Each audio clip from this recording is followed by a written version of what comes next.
Good morning, guys. Welcome to another morning with me and my coffee in the middle of the rainforest in Costa Rica. It does sound wonderful, and it is wonderful and paradise. But what I want to talk a little bit about today is that, that's what everybody's thinking. So everybody's like moving to Costa Rica. It's like this huge tidal wave that I'm feeling and seeing and experiencing. And it's kind of a heavy topic today. It's been a heavy couple of days. There's some planetary shit going on too. But the last few times I went into town have been very shocking. I've lived in this area for 3 years. Costa Rica for 4, but this area for 3. And I have seen so much progress, but it's destruction of the rainforest. I've seen so many trees cut down. I've seen new houses being built. I've seen this whole corner in Nosara was jungle, and I watched it get cut down. And this huge super mall is there now, Rinde Mas, and it's got this huge parking lot, and it makes me think of that song, Pave Paradise and put up a parking lot. That's true. My God. And it is heartbreaking. I've also been watching the roads. More and more of the roads are getting paved. And now, the pavement even has the lines, the 2 yellow lines in the middle and the lines on the side, and I'm in the arrows. And I'm just like, my brain, my experience is like, what the fuck, right? Like, if we don't already know the middle of the road, like, we can't see the edge of the road. And, like, when I see those lines, I see rules and I see cops. Oh, you swerved on the line, you didn't yield at the stop sign. I see those lines and I see cops, dude, telling us what to do and when to do it. The pavement also increases our speed. We go faster. But one thing that I wanted to say is that, I understand one of my secret pleasures is I do like cars. I really like classic cars and trucks. And I love driving. I do. I did. I really don't. I drive a motorcycle now. But I understand how the dirt roads, I had a few cars here, and it destroys your cars. I understand the frustration of having to go slow and pay attention to the potholes and just the popped tires and the running out of gas in the middle of nowhere. And I understand that when those roads come, it's like all of a sudden the driving is heaven. It's smooth. It's no dust. Like, it's better for your car. I get how much it helps you with. I want to say something. Okay, Sophie would like to say something. And when it's like that, I feel like I'm in the United States of America. She's like, whoa, I feel like I'm in the States. I definitely understand that progress is progress. Humans are hardwired for comfort and easy. Make my life easier. Oh my God, make my life easier. But the problem with this kind of progress is that it doesn't. It does immediately. Oh my God, it's so much easier to just drive down to the corner store, ring de mas, and just get whatever you need, instead of being like, I'm in the middle of the jungle and I can't find a sprinkler for the hose or whatever the hell you're looking for. I mean, my favorite was all of a sudden I had the art stuff started coming in. Like, whereas before I had to go all the way to Santa Cruz to get paints and pens and brushes, now all of a sudden it's right in Asara. And I remember the big section coming in, and I'm just like, I mean, walking down an aisle full of journals, I totally melted. And paints and brushes. I totally melted, and I'm like, oh my God, this is amazing. The problem is we can't see past that comfort and that pleasure.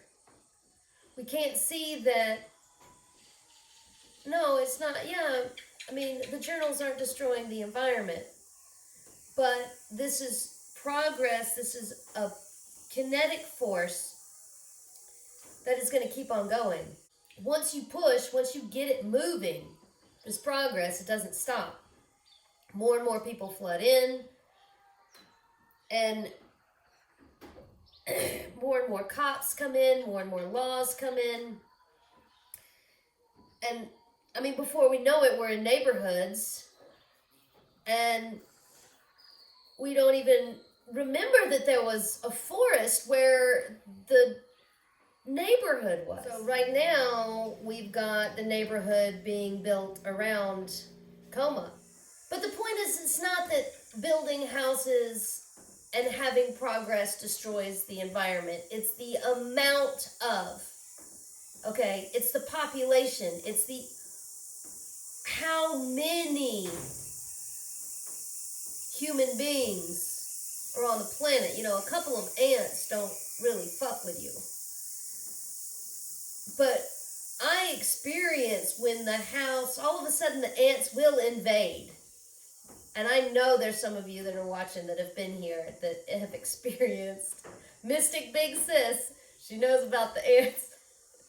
I remember when she walked across the floor to give the dog some of the pancake and some syrup, just a little drop of syrup dropped on the floor, and I panicked, and she looked at me like, why are you panicking over this? And I was just like, ants!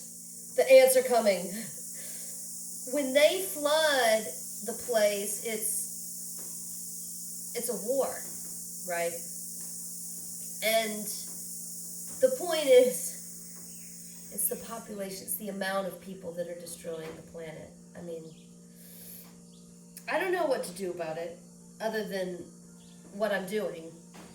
Each step that I make, each observation is doing what I can do to help this planet. Oh gosh, yes, it's just, oh, the river. Oh, I gotta talk about the river. So there's this beautiful river when you go into town, and there used to be a dirt road.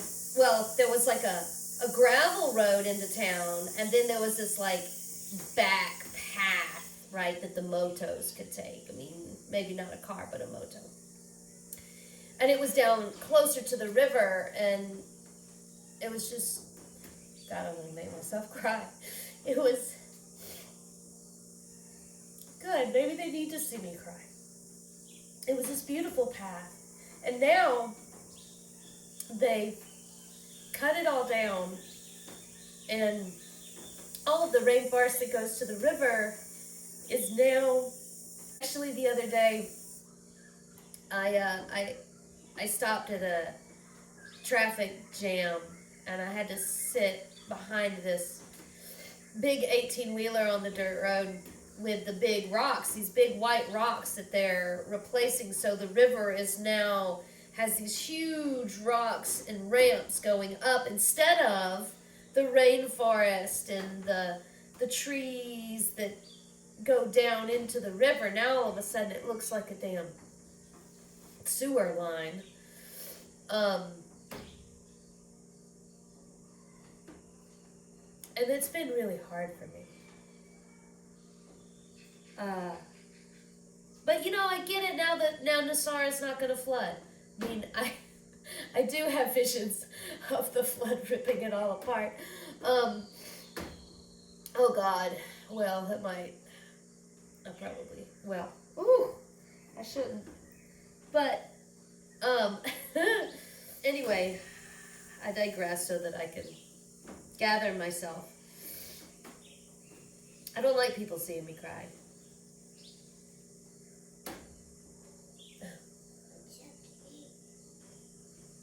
What I wrote was, I will take whatever Mother Earth has in store. With the increasing weather intensity, with the dust in my face and the potholes on the roads, I will grin and bear it. I will not support this blind progress just for comfort. I've also noticed that this is where a lot of my anger kind of lives when it comes to seeing the upper class 1% of the population. I am working hard to change my relationship with money. I understand that it's an energy exchange, and I am absolutely 100% going to take it away from the what I'm going to from my observation, it's when the wealth comes in to an area. For me, the only way I can actually observe this kind of stuff is to zoom out, and all of a sudden you can't see the individual. Once you zoom in and you see the individual, it becomes personal and much harder to handle, right? Because there are a lot of wealthy people that are really good people that are environmentalists, but they're still bulldozing the mountain for a nice house. I mean, a lot of them are.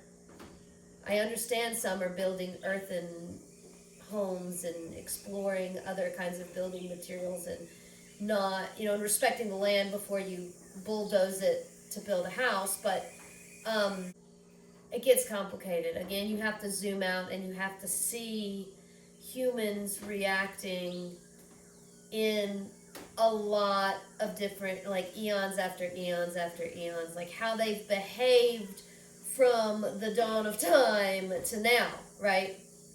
You have to understand and see it as a whole and see that,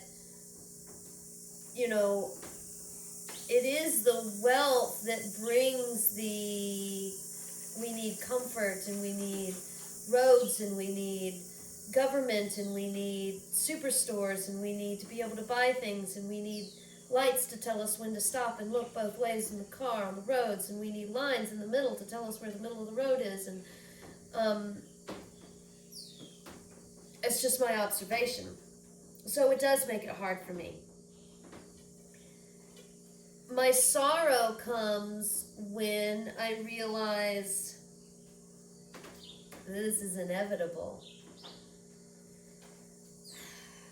And as I realized through the dawn of time, this is repetitive. It's over and over. And it's actually been, at this point, I guess I'm just seeing the line. Like, I don't know. It's been like this extreme amount of progress and growth and just grown and grown and grown and grown and grown and grown and grown. It's what we do. It's what humans do. It's just humans exist. This is the human existence, right? And I realize how silly and ridiculous it would be for me to run down to the river waving my arms at the bulldozers. And believe me, I loved Fern Gully. That was like my favorite movie in the world, and I want to do that so badly. So badly. And I love all of the anonymous guys and the fighters. I love the warriors that are out there in those huge giant crowds. Ooh, no thank you. No thank you. I'm going to be up on the mountain giving you guys as much energy as possible, but I can't personally. I don't know. When I'm told to go down to the battle, I'll go down to the battle. Okay. We will be the ones who are living in a cave, and we're going to be wolves. We're going to be wolves living in a cave? Okay. Actually, you got people already there. So, yeah, I know it's a heavy morning. So let's just go to the cards and see. It was a really good spread. I really enjoyed it. The center was King of Swords. And I was like, of course it had to be a king. And the swords. You know? Sharp, introspective. You know? The communicator, the king. Stern.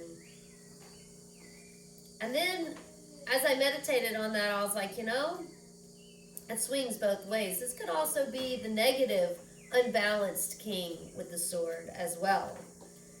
Ready to cut their heads off and like really control. This could be the government, you know, in the center, ruling it all, ones that are controlling and oppressing us. So what's in the north? What's in the air? It was Jack of Cups. And then I was like, well, that's a little bit more lighthearted, right? I mean, Jack of Cups is like the playful child with all of the emotions. The emo kid, right? Oh God, that was so me.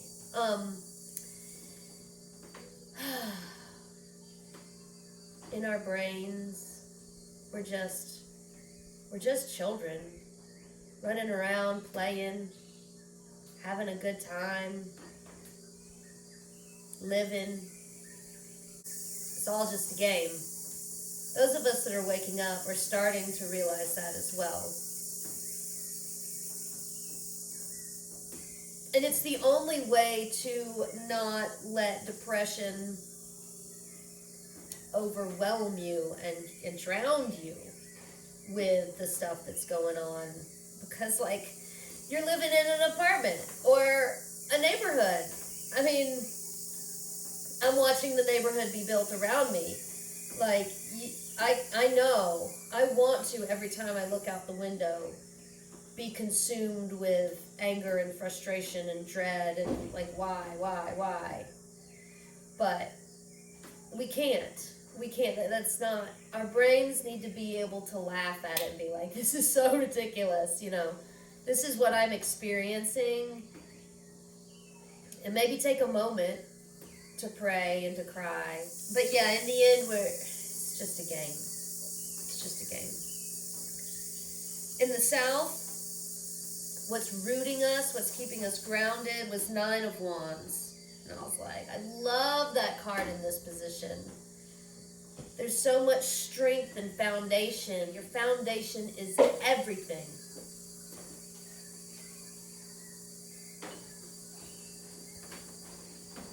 The foundation. 9 of Wands. Physical strength. Makes me think to be able to hunker down, you know, hunkering down and getting ready for the storm. You turn into a rock and you're ready for the wave, right? You kind of push into the energy, the wave that's about to come. This is when the download came in that I see how small we are. My salvation is to be able to zoom out. that this is not the only dimension life exists in. And if humans really do, like, destroy the planet, like if it really, yeah, if it goes there, the realization that I know that this is not the only thing that exists. This is not the only dimension that exists, that I'm just going to fly away and go somewhere else. And I know also that it's cyclical in this huge, gigantic, like, I know that if the planet goes into looking like Mars, it's gonna get replenished Mommy. eventually. So I really will just go somewhere else and then come back when the Earth is replenished, right? What's in the east? I always think of the sunrise that I watch just about every morning. East is that way. And I flip it, it's the Ace of Wands. The roots of fire. And I really felt good about this. It is the card of the sun coming up. And then I thought, well, it's not that I thought, it's like the visions come in, and then I see the fireball, and then I see, and I've talked about this before, being on the dragon and seeing the whole city on fire. Burn it all. And or watch it all burn. I was like, whoa, that was heavy. But understanding that the fire is the transmutation. And how many times, this just came to me, I didn't write this down, that whenever I have an explosion of fire in my emotions, like I blow up or I show my ass, I throw things. I mean, it doesn't happen as often as it used to. It used to be all the time. But here recently, with coma, every time it happens, I've noticed that I've been catapulted through a door, and all of a sudden I'm on the other side, and I'm able to look back in my journals and see what I did and what I went through. And it's always the fire that transmutes. It's the alchemical realization. It's the fire. And then I thought, what about the floods? I wonder if it's going to be fire this time and it was floods last time. And then I was like, it's only water, it's only fire, it's only love. Like, it's both, right? It's the fire and the water. Oh. So then, it's time for the West card. What's in the West at the end of the day? That glorious sunset that we love to watch on the beach here. It was 9 of Pentacles. And I was like, I felt that earth, and I felt that 9, that power, that completion, that one step below 10, you know? You're almost there.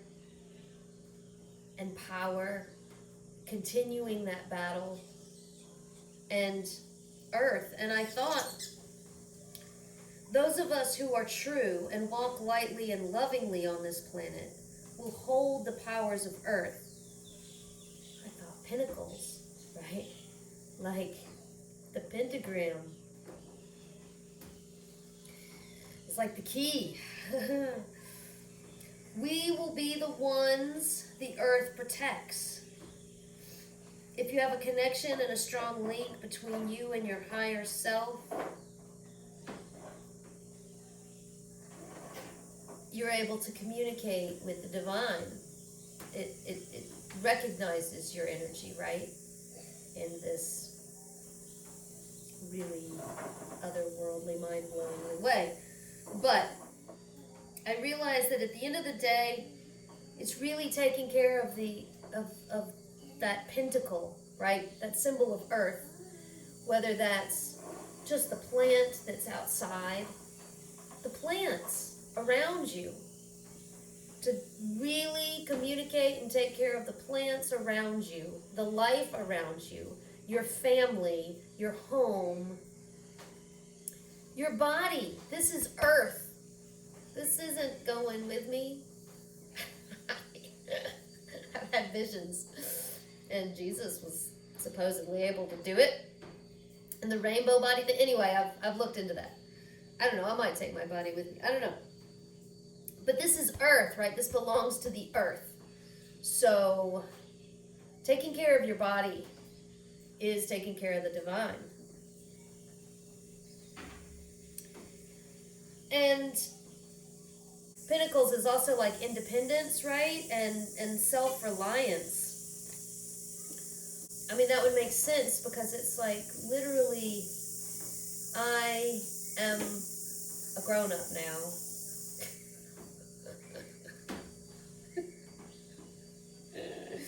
43. About to be 44, which would be my favorite number. 44, two of them. It's, yeah. So maybe that's going to be a really good year for me.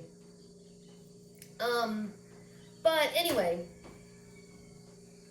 that, it's time for me to grow up. It's time for me to realize that everybody dies. And then our mom is eventually going to leave this planet. And this planet, our mother, is eventually gonna become consumed. And then I was thinking of the giving tree, and there was a lot of tears.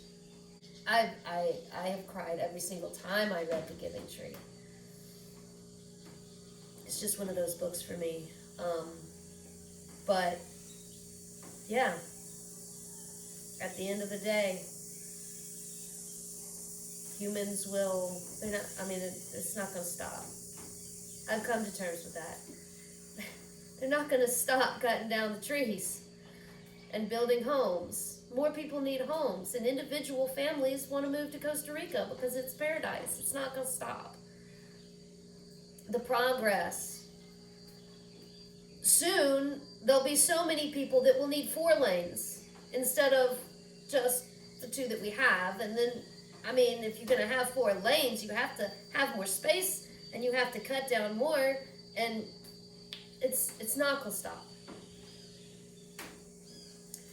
So I have to look at it as a grown-up and realize that, and again, that swing, it's nothing but a game. I'm going to laugh it all away, and then I'm grown up, and I can't cry about it, and I've got to do what I can and live my truth. There's that Saturn and Jupiter are the grown-ups. Mars and Venus are like the teenage lovers. But yeah, I've got to sink into that Jupiter and Saturn and understand that it's just life. It's just life. So, oh gosh, thank you so much for watching. And please like and subscribe. It really helps with this algorithm on YouTube, and comments, and to be able to interact. And my Patreon account is starting to become fleshed out. I have 2 tiers. It's just $5 a month, and you get exclusive videos and entertaining,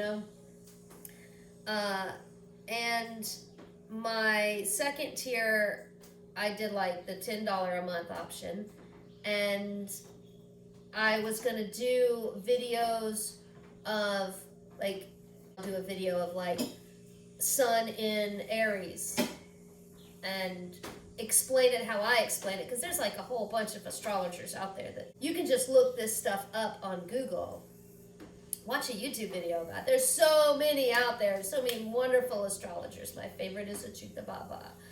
He's like, and so anyway,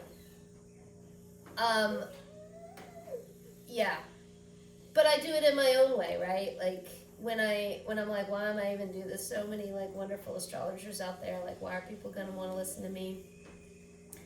I'm me. This is me. I haven't met anybody really 100% like me.